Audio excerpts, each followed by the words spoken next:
These are our picks for the 7 most powerful commanders in the format. I'm Mia, and I like listening to the rain outside. I'm BZ. I like walking around in the rain as long as I have a hoodie on. And we're the Nitpicking Nerds, sponsored by Card Kingdom. They're the place you got to go when you want to buy cards or sell cards. And as Magic the Gathering players, those are 2 of the things we do with cards the most, aside from play with cards. We are selling a huge chunk of our cards on Card Kingdom. It makes it so easy to sell. You could do it via CSV file or just using their online kind of cart system. It's really, really easy. You can get paid via PayPal or store credit, and they're really fair rates. So go check them out and use our link if you're going to buy something and tell them we sent you. Dragon Shield, best sleeves in the multiverse. Good sleeves. That was perfect, and we both knew exactly what we were doing that time. Dragon Shield, we love them. We use them all the time. And if you use code NERDS at checkout, you actually save 5% of your real money, hard-earned tax dollars on the order that you then place. We are also sponsored by Moxfield. Somewhere in the video, you don't know where it is, you're a liar. Anyways, we're also revamping our Patreon right now. It is revamped, and we do have deck audits on there. Yes, we are not live streaming anymore. We do not live stream. We are taking a break from that pretty much indefinitely. So the only place right now to get deck audits from us is through Patreon. It's the same price. Just head on over there. And special thanks to our patrons, by the way. And today at 7 p.m., if you like free stuff, you should go check out our Whatnot store, because we are going to be giving away Fallout Collector packs. We're going to be giving you a speed rundown of our thoughts on the entire set and just hanging out for a couple hours. So come check it out. Come hang out with us. We're not doing live streams anymore, as we mentioned earlier, on YouTube. So this is the only place you're going to be able to interact with us one-on-one, and maybe you can win some free stuff in the meantime. Yeah, or pick up some merch. You know, there's a lot of options. We want to see you there. So this is an interesting video. I really, for as long as Commander's been popular, and for as popular as Commander is, I really couldn't find too much about what do people think are just the best commanders. I know there's broken commanders and there's good commanders, but like if you had to pick the best commanders in the format, I think we did a pretty good job with these 7. You know, I think if we consulted a bunch of experts, these 7 would probably appear somewhere in the top 10. What do we mean when we say like the most powerful? We mean like these are commanders that you can build around pretty easily. They don't just hole you up into one box. You don't have to usually play like bad cards for them to work. They are generically pretty good commanders that can just like explode right out of the gate. There is one distinction to make, and that's between regular Commander and CEDH, which is the same format but kind of different. I think instead of just listing 7 CEDH decks, which isn't super helpful, because I think the CEDH decks are more of like decks with a best commander for that deck. But we're really talking about the commanders first, and then we're going to tell you what those decks look like when you build around the commanders. However, the first one, it's a little bit of a nod to CEDH, because I think these are 2 of probably the best commanders if you just want a generically powerful deck. Tymna the Weaver and Crom Ludovic's Opus. Tymna is 1 black-white for a 2/2 lifelink. At the beginning of your post-combat main phase, you may pay X life for X as the number of opponents that were dealt combat damage this turn. If you do, you draw X cards, and then its partner with Crom, 3 blue-red for a 4/4 with flying and haste. Whenever an opponent casts their second spell each turn, draw a card. These are going to be triggering left and right, no matter whether it's CEDH or even more in casual EDH. Yeah, the biggest thing about these cards is they don't really ask anything of you. Crom asks literally nothing of you. It just cares about what your opponents do. Generally, your opponents are going to be double spelling, because that's one of the strongest things you can do in Commander is get mana advantage, cast all your spells, spend all your mana. So that thing's accruing cards as you go for free. Tymna's doing the same thing. The only thing you want with Tymna is a few ways to deal chip flying damage or unblockable damage, or just have cheap creatures that can sneak through. And since both of these commanders just come out, sit there, and accrue value for the whole game, you're not going to have to worry about drawing cards for the most part. So cheating them out faster and basically discarding cards to cast them sooner, like with Jeweled Lotus, our first like card to mention, just becomes completely silly. Jeweled Lotus has a little bit of a problem where later in the game, when you've cast your commander already, it's kind of dead because it can only cast your commander. But when you have 2, even if you cast Tymna on turn 3 and then somehow draw into it, it's like, oh, that's not unlucky. I'll just cast Crom now for like 2 mana. It lets you cast turn 1 Tymna or turn 3 Crom, and both of those are very, very powerful. They take over games. I mean, that's so much value. Another place to get value is Loyal Apprentice. It's going to make a little 1/1 with haste that you could swing in, trigger Tymna, and actually get those cards so you can just keep accruing more value as the game goes on. Yeah, it's also worth noting that Kraum works with Tymna. Kraum is a flying, hasty attacker, so when you play Tymna first, she curves right into Kraum on turn 5, then you get your first hit for free, pay a life, draw a card. Again, you're not spending any mana on this. It's super sick. Dothy Voidwalker, another one of the better hate bears in the entire format. It's unblockable, so it just casually triggers Tymna in the early game, and then late game you can hold it up to cast some kind of bonkers instant for free with it. It's just such nasty value. These two commanders are so good. You don't need green to have a good time when you have these two at the helm. Fairy Mastermind is also a great one because it says whenever an opponent draws their second card each turn, then you also draw a card. You could flash it in, and people are going to be drawing a lot of cards. You're going to be drawing a bunch of cards, and then you could draw even more. Yeah, this is like another way to like pay off of what your opponents are doing, kind of on theme while just kind of being generic good stuff. So this is like sort of our stand-in for the has access to a lot of good colors and can play all of the good cards decks. You can do that in any deck, but I think this one specifically will take advantage of like these early hate bears that have evasion and are just going to mess people up as the game goes on. We also have Grim Hireling, which gets treasures as your creatures that can hit are going to hit. So you've already got evasive dudes, you've already got Kraum flying over. Let's get a bunch of treasures, and now you're getting mana and cards for free. I really like this too because you are going to be triggering Tymna a lot more than in like CEDH where we normally see this pairing because you're going to be focused more on combat damage and getting that value. So I do like the fact that we also have the additional payoff of Grim Hireling. Saracen is another great one. That's going to be a 6/6 flyer in the beginning of the game that's going to help you gain some life so you can actually lose the life from Tymna to draw the cards, and just that's a big advantage, and that hurts so early in the game at your opponents. Yeah, it's worth noting, we're not talking about the CEDH Blue Farm version of this deck that just plays Ad Nauseam Thoracle Consult. You can totally do that, but we're not a CEDH channel. We're just talking about these commanders slap pretty much no matter what you're doing, and you could play a 50 land deck with these and you'd still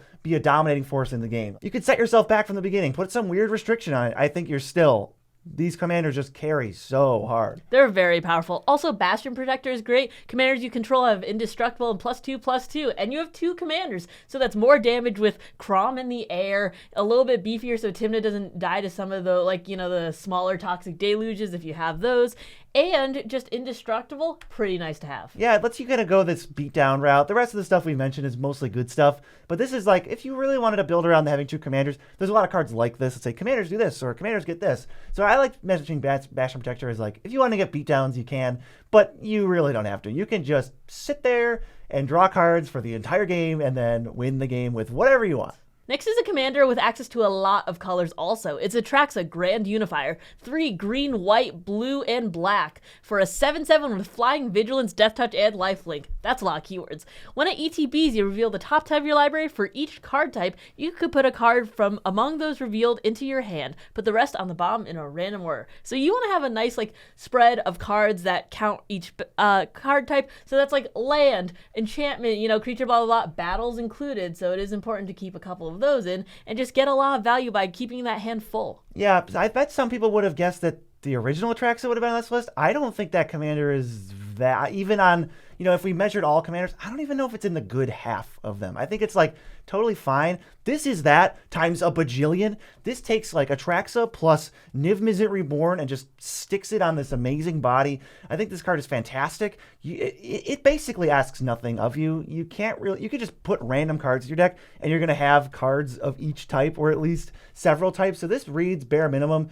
Draw 4 to 6 cards when it enters the battlefield. There's no stopping it. It's not if you cast it. It's not once. It's just, you know, flicker it, do it again, cast it again. Put so much ramp in your deck that this is just cast every turn, so that even if they kill it, you already filled up your hand, and there's really just no stopping you from there. This card snowballs so fast, and it just plays with these cards like Wild Growth, Utopia Sprawl. They're sort of like off the beaten path. You don't have a ton of enchantments that just go in a deck, but these are ramp spells that only cost 1, so these are going to go in the deck. Then Atraxa is going to draw them later when she flips her trigger. I mean, you're going to ramp even more with Nature's Lore and 3 visits. You want to fill that sorcery spot? Get more ramp in there. There's also Invasion of Zendikar to fill the battle slot, as I was talking about earlier, because there are a few really cool battles to like throw into your deck, and you do want to get the maximum value off the 10 cards you draw, so that could be a really good place to put it. Yeah, Atraxa is so strong that you could just fill your deck. You could play a Luris Companion style, not literally, but you can just put that restriction and play only 1 and 2 drops, and I think you would still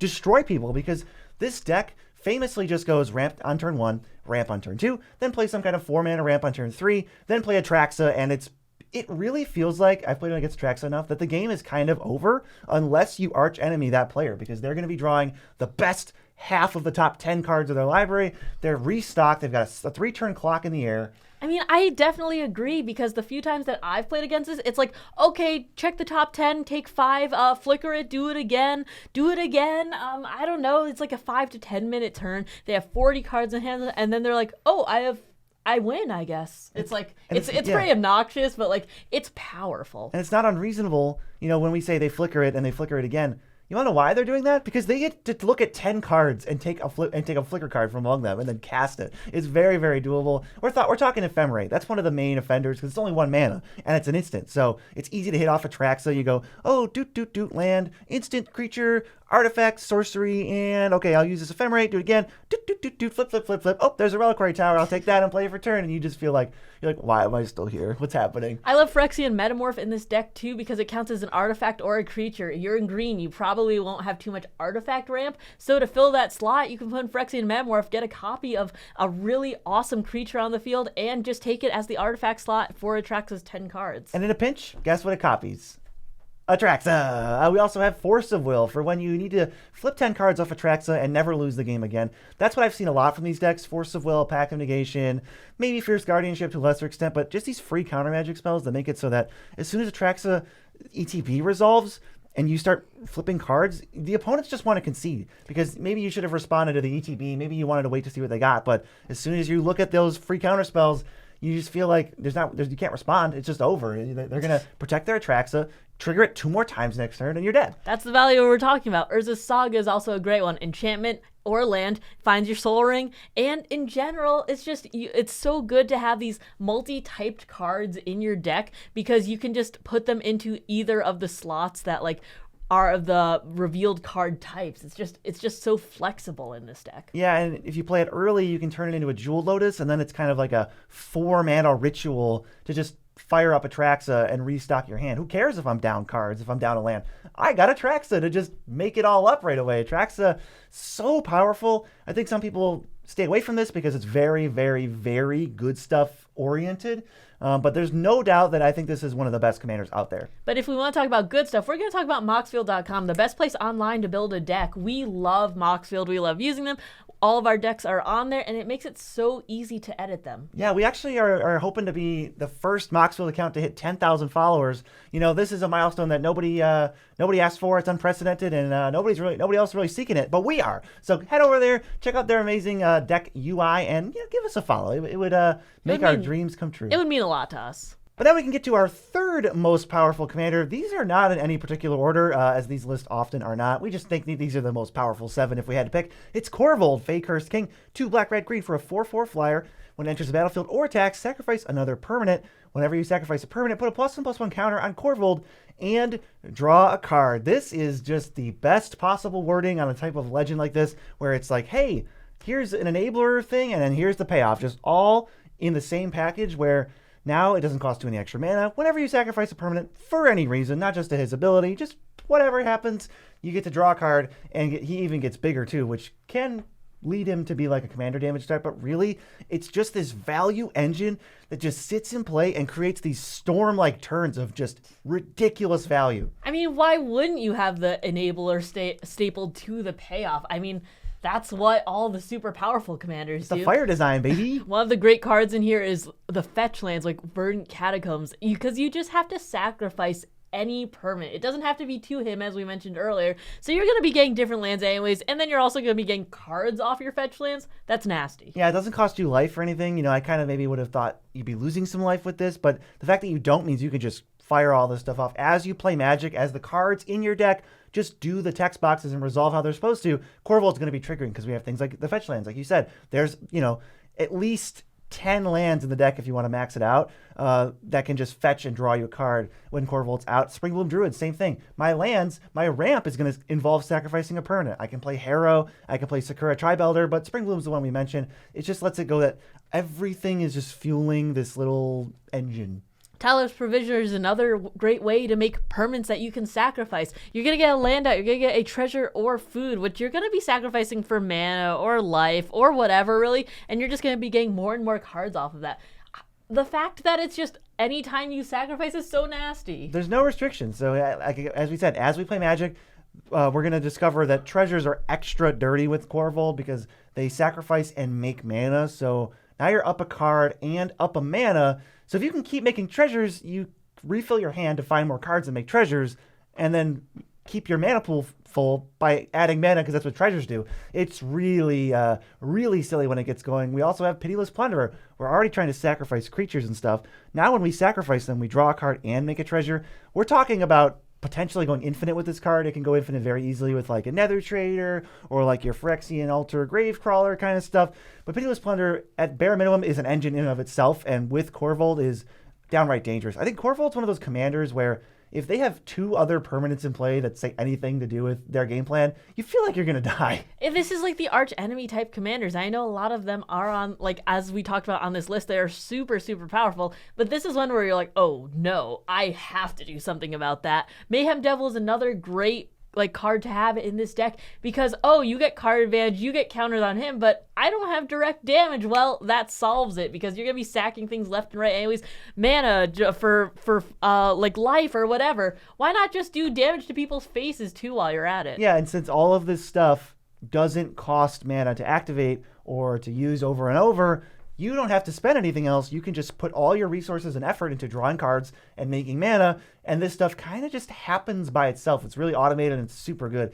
You can get real dirty, and you can go to weird cards like Squandered Resources. It says sacrifice a land to add mana. Normally people don't want to do that because they need their lands, but some Corvold decks I've seen, they can play things like Zurin Orb and Resources to sack all their lands, make a bunch of mana, then draw a bunch of cards, and since they drew a bunch of cards, they find something like Splendid Reclamation, bring all their lands back, do it again, draw half their deck, and then by then you're just dead. I mean, you're trying to go fast, right? I mean, there are Corvold decks that can go slower, but if you're trying to go fast, you can afford to sack your lands for the mana that you need to win. Balls to Citadel is also great. It's just a lot of advantage right off the top. You have 40 life, you're going to be using it as a resource too, and it also has the sacrifice like ability stapled onto it, which you definitely didn't need, but you're gonna have like permanents to be sacrificed anyways, so why not make everyone lose 10 life also? Oh, by the way, you can also put 10 counters onto Corvold and also draw 10 cards. Yeah, so Corvold's always at least a 5/5 because of his ETB,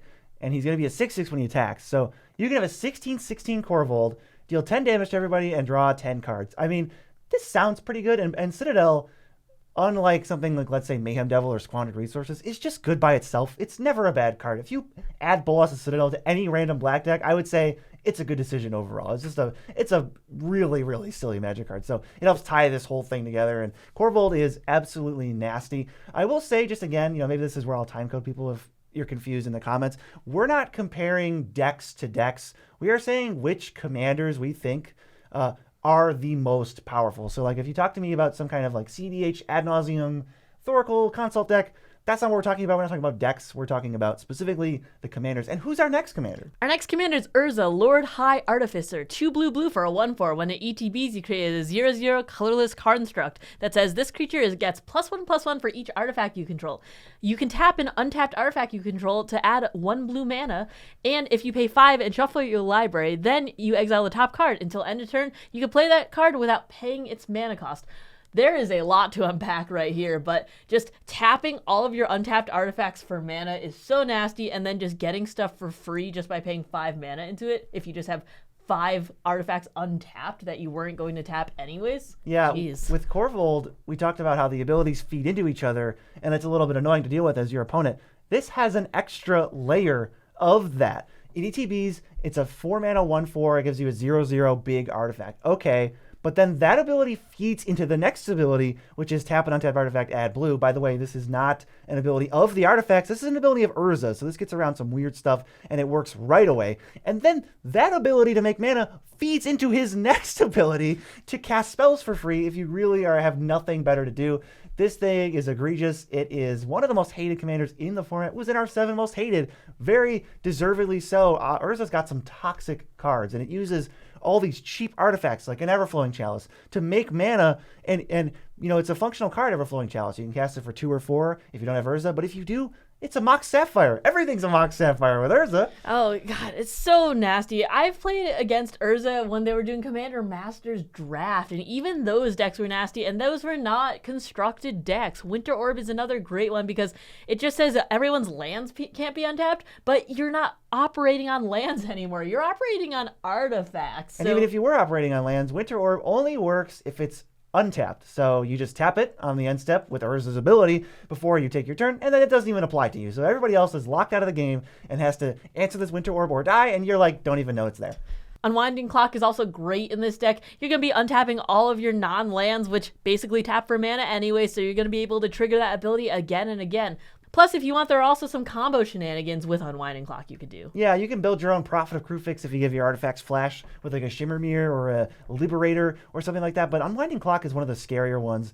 If you have a lot of instants and flash, that could be a problem with Urza's ability, but Urza's 5 ability only lets you cast with timing restrictions, so you have to figure that out. But Unwinding Clock, it just makes it so that you're always worried about the Urza deck. They're going to take 4 turns. They know how to put instants and flash in their deck. So I feel like if you don't answer Unwinding Clock, you're going to be screwed in a way that is not able to become back from, because Urza is already a problem. Now you've got this clock that's a problem, but if you can't answer it fast enough, it creates other problems and then you're just buried. I'm always nervous about an Unwinding Clock, especially in the Urza decks. Ethereum Sculptor, it's just your artifacts are going to be cheaper, so you're going to be able to power out more of them for more mana to do more stuff. Yeah, this is the thing you play on turn 2 or 3, right before Urza. Then Urza's got this artifact out and the Construct out, which can tap for mana right away to play a 3-drop now because it costs 1 less. And Urza gets out of hand so quickly, and you will find the game slipping away from you. If you are like the 4th player to go,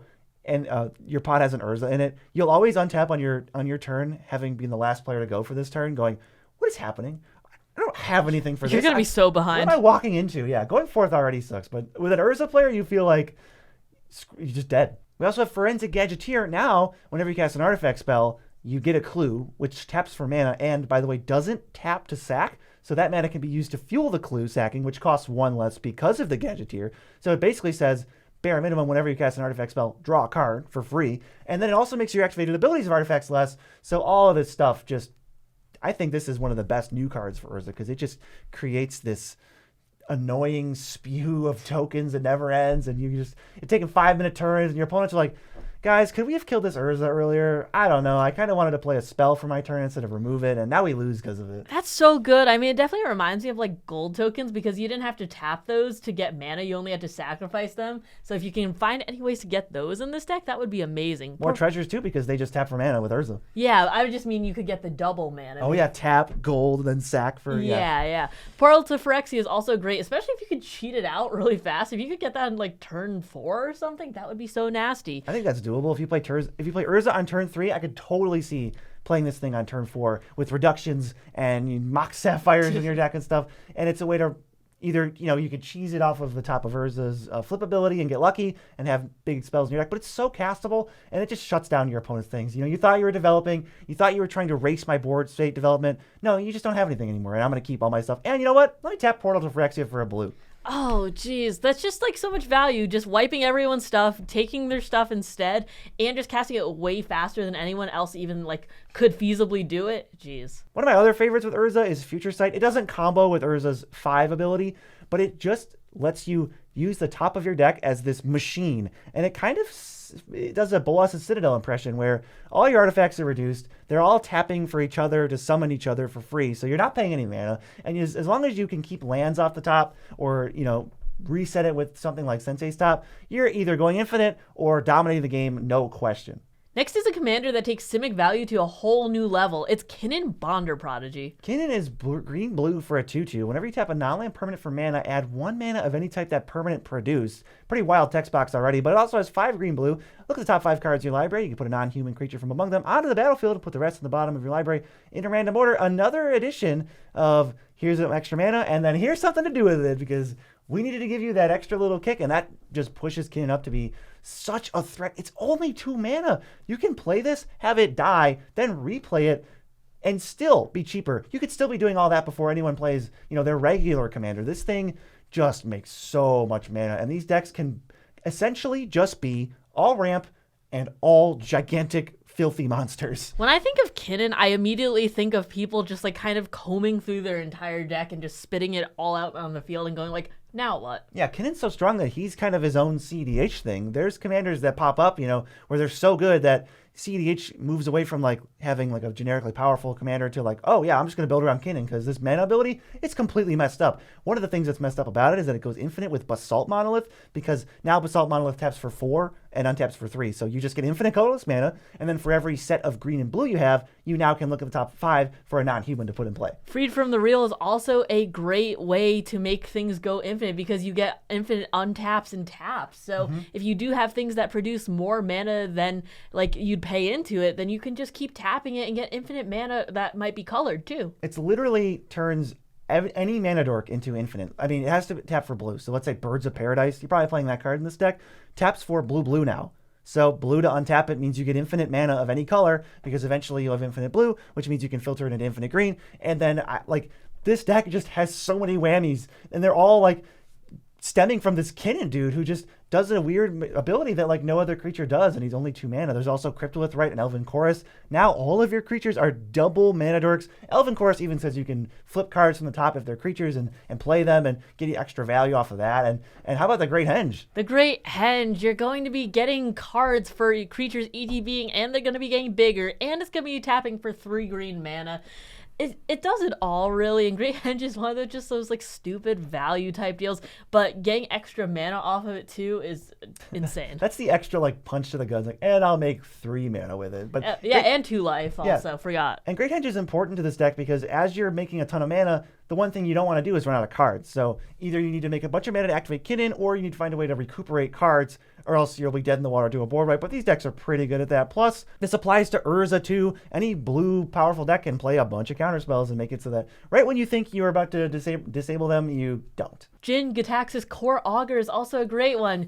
Everyone's going to have reduced hand sizes. We don't usually like say that this is a good card in most decks, but in Kinnan it's very, very different. Yeah, when you pay 7 for it and it's one of the cards you're going to flip into, I think this is one of the monsters you might end up seeing. You'll also see Hullbreaker Horror, which is honestly just better than Jin Gitaxias. This thing is completely messed up. And especially because since you are non-land permanents tap for extra mana, if you have something like an Arcane Signet and a Soul Ring, the Arcane Signet taps for 2 mana now, and the Soul Ring taps for 3, and they can bounce each other when you cast the other one from the Hullbreaker's ability to now make infinite mana and flip your entire deck off of Kinnan, get every creature in play.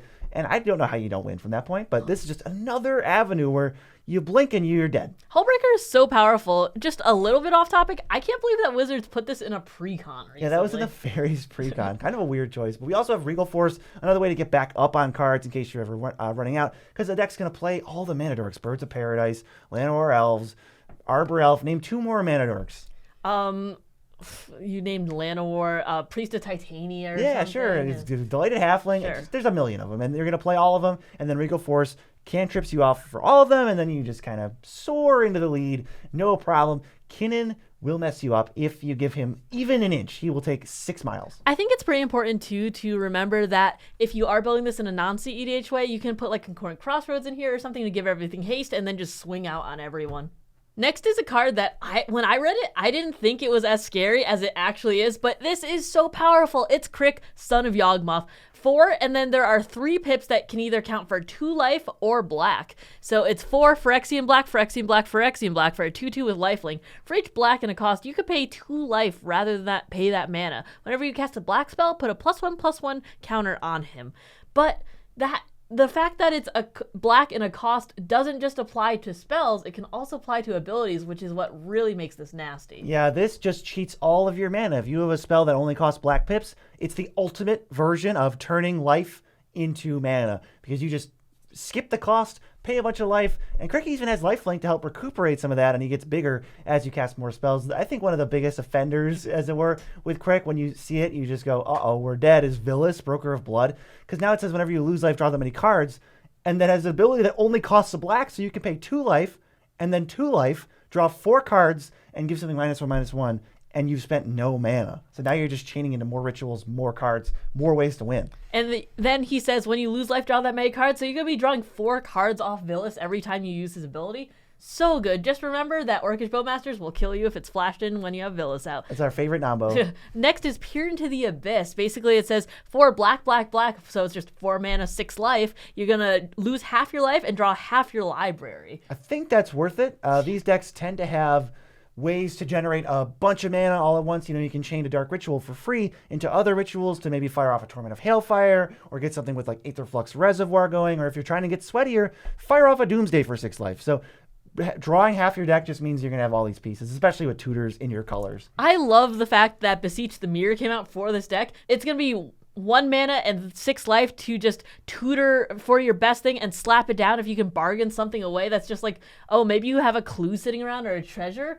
That's insane to have that. There's also Asmodeus the Archfiend. I think this guy's kind of a doofus, and I don't take this card very seriously or ever see it in Commander. But in this deck, this is where he's like, you doubted me, time to shine, because you could pay literally just 6 life and draw 7 cards. You just have to get Asmodeus off the battlefield because we don't want him here. We just want his cards. We don't actually care about Asmodeus. Absolutely not. Chainer Dementia Master is also a good one because you can combo with this card because he makes nightmares and he takes them from the graveyard. So if you have some sort of like recursion there, it can get really nasty when you can only have to pay life to bring those into the battlefield. Yeah, with all this Black Devotion costing nothing, you kind of end up getting into the Gray Merchant of Asphodel territory where it's like, hey, remember all that life I lost? Well, I got 16 Devotion to play because it's all free to play. I'm down to 2 life, but now you guys are dead. We also have Necropotence, one of my favorites because you just fire it off, pay like all your life right after you play Crick. Now you're down to 15 life, but you have so many cards that it's really not feasible for people to beat you.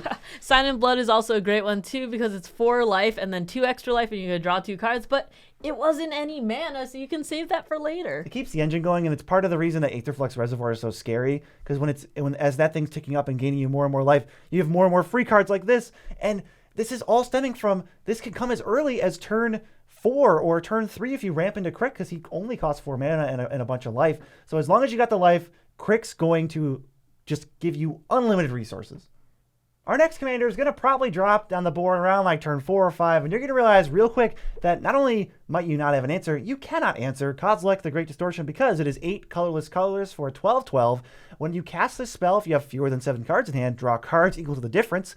That's on the stack before he even hits the battlefield. When he hits the battlefield, he's a 12/12 menace. Discard a card with mana value X. Counter target spell with mana value X. So he protects himself, and notably that 12/12 means it's a 2-turn clock. You get hit by Kozilek twice, you die. He's 10 mana, but guess what this deck does? Despite being colorless and missing out on every colored card in Magic, we're just going to play every big mana ramp spell you've ever heard of, every fast mana, Soul Ring, Jewel Lotus, Thran Dynamo, Hedron Archive, whatever, and spew this thing out literally as fast as possible, and then it won't matter, like with so many of the other cards on this list of powerful commanders, it won't matter that we just discarded our hand to make a bunch of mana, because he refunds us instantly. He always comes down way faster than you'd expect, and the Kozilek player always has the cards in hand that they need because all the counter spell or kill spells that you want are usually going to be within like the 0 to 4 range, and don't worry, they will have the cards for it. Just want to note that Arcane Signet and Command Tower don't work with this because it says color in your commander's identity. This is colorless,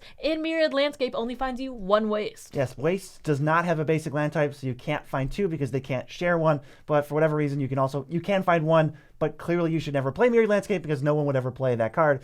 Just notes that some things don't work with Kozilek.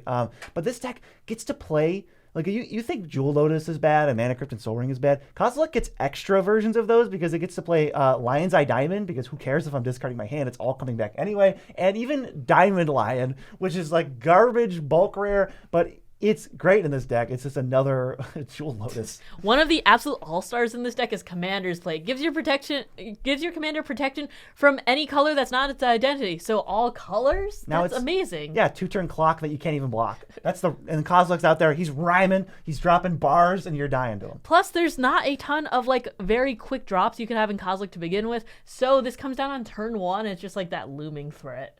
We also have All Is Dust. We don't have any colored permanents. You do. So sacrifice all of your stuff. I'll just leave all my stuff in play, thank you. And by the way, Kozilek attack you. You're now 1 hit closer to dying, or you're dead. That's so scary, just having that gigantic commander damage stapled onto the fact that it's like, oh, discard a card, counter the spell. Eye of Ugin is also great because it's going to make all Eldrazi cost 2 less. You're going to have Kozilek out way faster than you expected, as I mentioned earlier, not just because of those ramp, but because of these cost reductions too. Yeah, you thought Ancient Tomb was bad? Well, they also have City of Traders running around because they don't care if they sacrifice a land, because once Kozilek's in play, the entire game revolves around him. And they also have Eye of Ugin and Eldrazi Monument, or Eldrazi Temple as well. And so all this stuff is just like, it's not if they get lucky and cast Kozilek on turn 4, it's just when, because that's the whole deck. The deck is going to do that. Sometimes I get scared when I see a powerful deck and I see them mulliganing, and it's more scary than if they just kept a 7, because I go, oh man, this player's good. They know their deck. They know that they just need to find 3 pieces for their game plan, and I'm in trouble every game, and they're mulliganing to find it. It's like, that's really smart. Sometimes a 3-card hand is scarier than a 7-card hand, depending on what they're looking for. I think that's, especially with Kozilek, that's super true. If you can't disrupt like the Jewel Lotus that's obviously in that hand, you're really, really in trouble. We also have Conduit of Ruin. It's a big Eldrazi. It finds Eldrazi, much like Eye of Ugin, by the way, and it lets your first spell cost a little bit less, including Kozilek if you want to ramp into him. Void Winter is also great in this deck because your opponents can't cast even costed spells. 0 counts as even, and that always seems to come up, even though I usually think it won't. Yeah, it's kind of funny. This is like tag teaming with Kozilek to make your hand unusable. You go, okay, well, I can't cast this, can't block with that, it's a token. I won't be able to do this one. Okay, well, I guess I'll cast this 3-drop. And then Kozilek's like, nah, counter it, that's bad for me. What Kozilek usually does is every spell that doesn't kill Kozilek mostly resolves, and you let those through, but the players still have to think about it and still have to worry about it getting countered, but realistically, you're not going to. And then if something actually threatens Kozilek, you just counter it. It's so great. Plus, so many counter spells are 2 mana. You know, the OG counter spell, Mana Drain, Arcane Denial, etc. So it's not even like you can counter their counter when Void Winter is out. And who better to team up with Kozilek than his own self from the past, Kozilek, Butcher of Truth. When you're ramping up, maybe you don't have access to Kozilek, or maybe you just have this other Kozilek and you want to do it instead. It's got Annihilator 4. This one can end games faster than Kozilek Great Distortion, but it only hits 1 player at a time, and it's not protected really at all. You know, you can swords this all day. It's not like immune to anything, unlike the one with the counterspell backup. So I like Great Distortion better in the command zone. Kozilek, Butcher of Truth might be the next best Eldrazi to play.